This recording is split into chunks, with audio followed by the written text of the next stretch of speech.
In this guitar lesson, you're going to learn how to play the guitar like the Arctic Monkeys.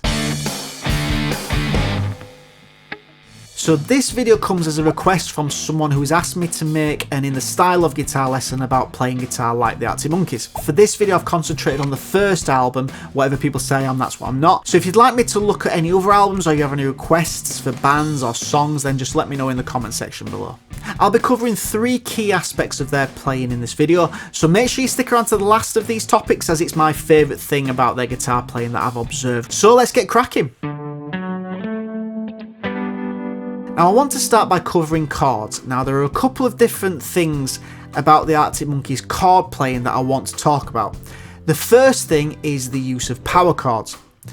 A power chord is the name given to a chord that consists of the root note and the 5th interval and sometimes an octave. They are written down as the root note followed by the number 5. When played with distorted guitars, these sound especially powerful. The Arctic Monkeys use these power chords a lot in this album, and they really help to give them a rock and a punk rock type of sound. To experiment with making these types of progressions and riffs, play around with the pentatonic major and minor scales and make patterns around these notes. This first example I'm going to use the A pentatonic minor scale. I'm just going to pick 3 or 4 notes out of it and change the order of them and see if I come up with a pattern that I quite like.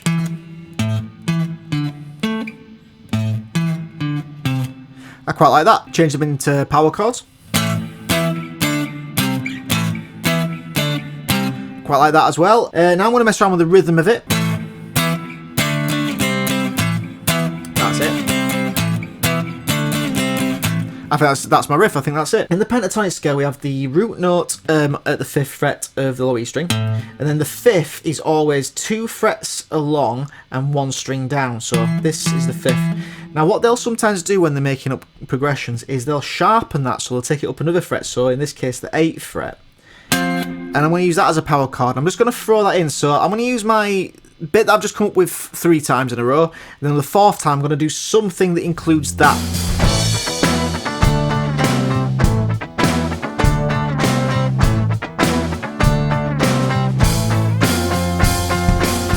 Using these more wild and edgy power chords sound great, but they also like to use some more grown-up type of chords in their songs, and this is the next aspect of their chord progressions that I want to cover.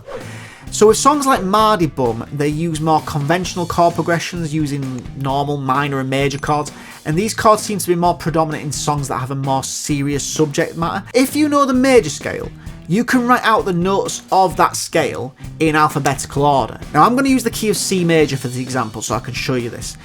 You can then use these notes as root notes and turn them into chords.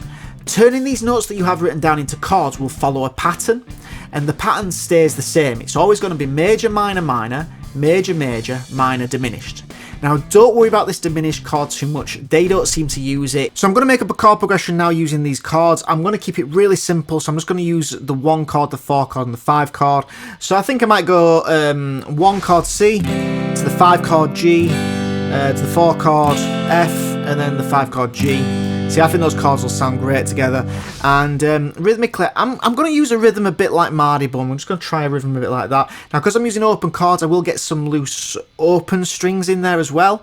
But I think that might sound quite good, so I'm just going to give it a try and see how it sounds.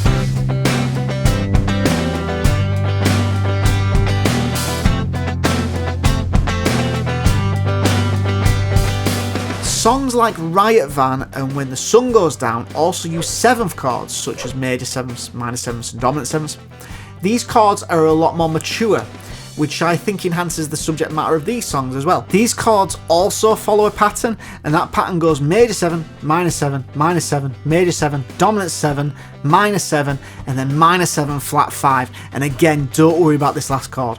If you want to learn more about this subject, then check out my free Basics of Music Theory series where I go into these subjects in a bit more detail.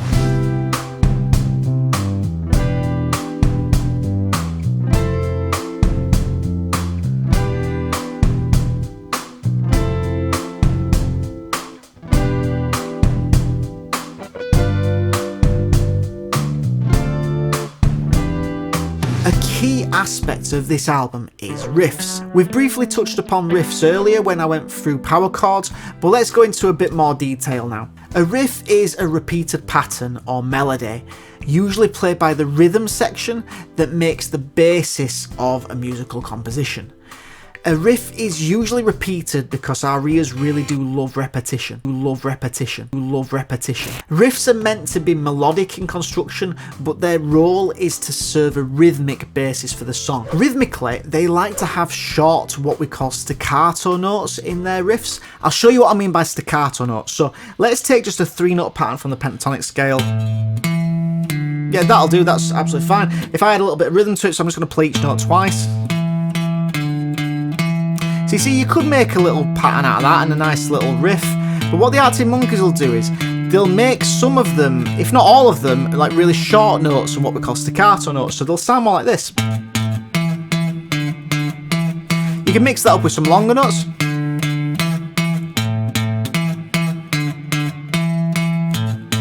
And you could really mess around with the patterns there. Now when it comes to note choices, there are a number of interesting things that happen, and I'm going to break these down into 3 areas that you can learn about, and this will give you lots of options that you can use to create your own riffs. Number 1, a number of the riffs were based on the pentatonic minor scale.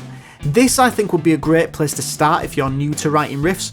So pick a few notes from the pentatonic minor scale, change the order of them and play around with the rhythms until you have something that you can repeat. Then find another note from the scale that you can add to the pattern occasionally to add some variety, and put these together and you should have a pretty cool riff. So I'm going to use the same pentatonic scales I used in the power chord section, where the A pentatonic minor.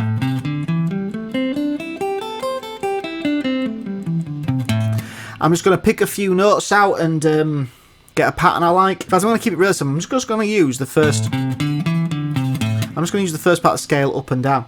So let's add some rhythm to it.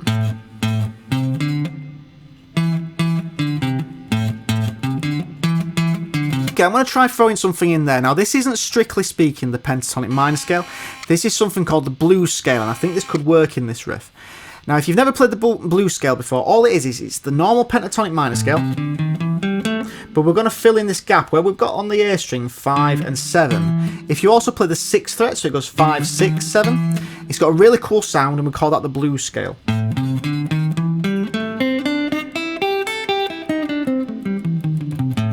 They use that a lot in their riffs, so I'm going to try using that when I go to that 7th fret. So I'm on the 5th fret, I'm going to go to the 7th fret. I'm going to try and throw that 6th fret in there, see how it sounds. So I like that, that's great. It sounds a lot more like the Arctic Monkeys now, doesn't it? So I'm going to keep that as my riff, but I'm going to do that 3 times, and then I'm going to do something different at the end, just to add a bit of variety, just to make the riff not be quite as repetitive. Not, you know, I mean, it's got to be repetitive, it's a riff, but make it just a bit different at the end.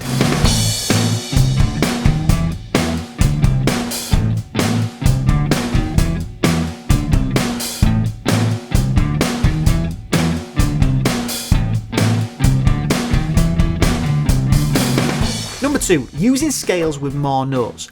In some riffs, I've found that the notes come straight from the full major scale. If you want to write a riff using the major scale, the first step is to actually learn the major scale. Get used to playing it up and down, make sure it's nice and comfortable, and then you can start writing riffs around it. So I'm going to use the key of A, so A major scale. I'm going to do it in 2 octaves, so that's the first octave, and that's the second octave.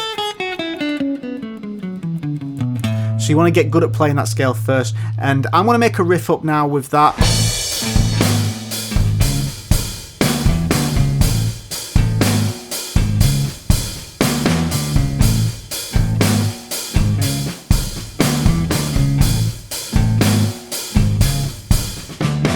The same thing goes now with the minor scale, which is also called the natural minor scale or the Aeolian mode.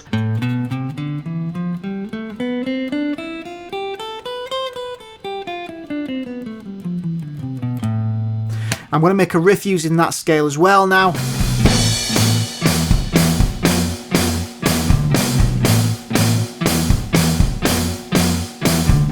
Number 3. The third thing I found interesting with their riff writing is in songs like Dancing Shoes, in which the riff is based around an arpeggio and follows an implied chord progression. If you want to get into writing riffs that outline the chord changes, the first step I would say to do is to learn some arpeggio shapes. An arpeggio is a chord broken into a sequence of notes. Now there's loads of ways of playing these arpeggios, but I'm going to give you a couple of examples that you can use to get you started. So first of all, let's start with 2 major shapes. I'm going to use C, so C major. So I'm going to go from the 8th fret C of the low E string to the 7th fret on the A string, 10th fret on the A string, followed by the 10th fret on the D string, which is your octave. If you now start that from the C note on the A string, so the 3rd fret, and do the exact same pattern, same shape, you've also got a C major arpeggio. So those two are great to get you started with playing major arpeggios. Now I'm going to give you some examples that are minor arpeggios. So we can take the exact same pattern we've just done for major, except instead of playing the 7th fret on the A string, you go back to the 6th fret on the A string. Then you go to the 10th fret on the A string and the 10th fret on the D string, same as before. Now that's a really good pattern, and you can also do this exact same pattern from the 3rd fret of the A string, which is also a C, so that's C minor. But if that reach is a bit much for you, because that's quite a big reach on that 2nd string down, you can do this by going 8th fret on the low E string, then the 11th fret on the low E string, and then to the 10th fret of the A and 10th fret of the D. You might find that way a bit easier. Same thing on the 5th string root, so the 3rd fret of the A string. I think I threw in an extra note there, sorry. Okay, so I've been messing around with this chord progression and I've come up with a riff that outlines the chord changes. So I'm just going to go through it now, and I just want you to pay attention to how I've used these arpeggios to outline the chord changes. Now, the important thing I want you to pay attention to is how I've used the root notes in the same places where the chord changes would normally happen. So the chord progression, remember, is...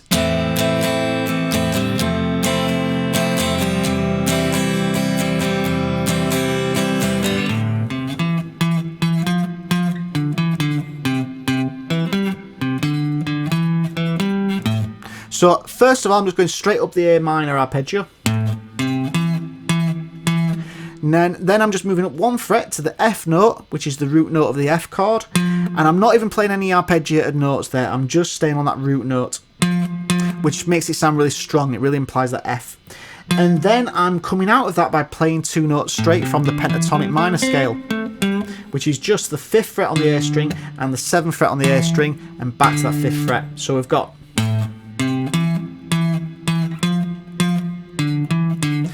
And that leads me into the C note, which is the start of that C chord. Straight up the arpeggio. And I'm going up a pentatonic scale. And that's all it is.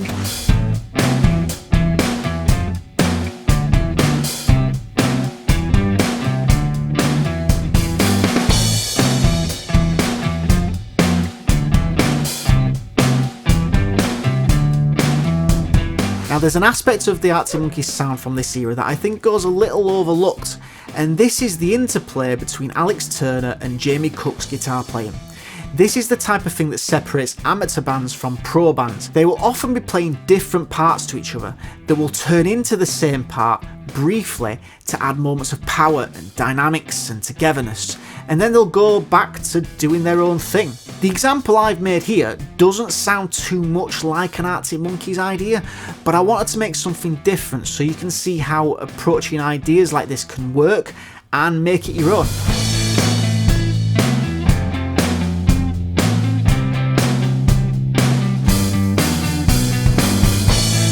Okay, so the thing that I really enjoy about their playing together is their ability to build up to a crescendo by doubling up and playing the same thing as each other, but doing it at the right time. The example I'll give you for this is in the song Fake Tales of San Francisco. So the section after the line, the proof that love's not only blind but deaf, this section builds and appears to get bigger and bigger and bigger each time it cycles round. So it starts with one guitar playing the full chord progression and the other guitar just plays the root notes of the chords. Now this already sounds pretty powerful because the chord progression itself is a big shift from everything else that's happened in the song so far. The second time through the chord progression, the guitars start to play the same thing as each other.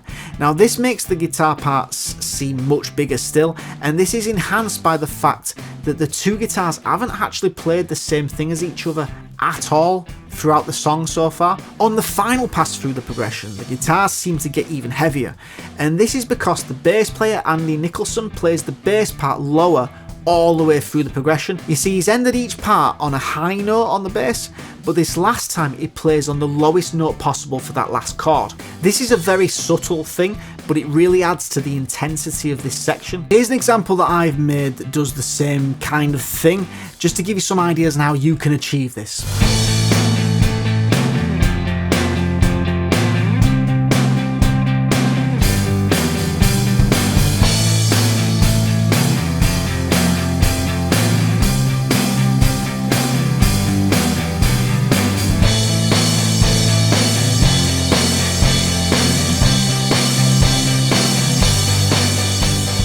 If you have any suggestions for any songs or albums, bands or artists you want to see covered in this series, then drop a comment in the comment section below.